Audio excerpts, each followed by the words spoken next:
If you're watching this video right now, then you've played Pacman. I'm Christian, and I'm here to tell you that I've converted this sensational arcade game into something much more interactive and terrifying. Let's get into it. The best way to describe my game is a competitive horror Pacman game in virtual reality. The goal is to survive as long as possible while collecting more points than your opponent.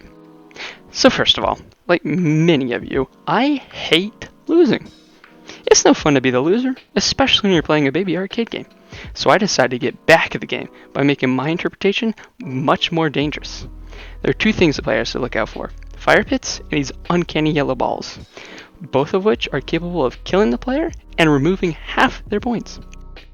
The fire pits are a static danger that hurt the player when they come in contact with it, slowly eating away at their health. To avoid becoming a barbecue, I granted the player the ability to climb using their virtual reality hands. Slap your hand against one of these climbable rocks and you can safely traverse over the flames. The second and most intimidating danger is the very spooky yellow ball I named Monster. Monster is actually an artificial intelligence who thinks and acts independently. Monster loves to roam the halls of this maze, but he loves to attack the player most of all. It's the monster's goal to kill any player it sees, so it will chase on sight until it has lost track of the player in the maze.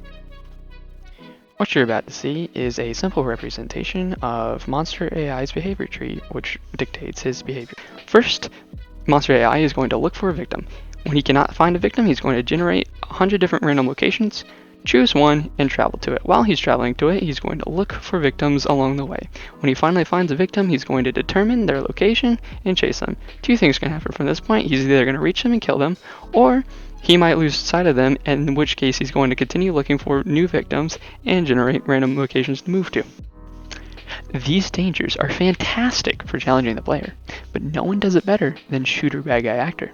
Shooter Bad Guy Actor is the second and completely unique artificial intelligence that you see here. His goal is the exact same as the player's: to collect as many points as possible while avoiding dangers. If Shooter Bad Guy Actor has more points than you at the end of the round, you lose. And this is what makes my game competitive.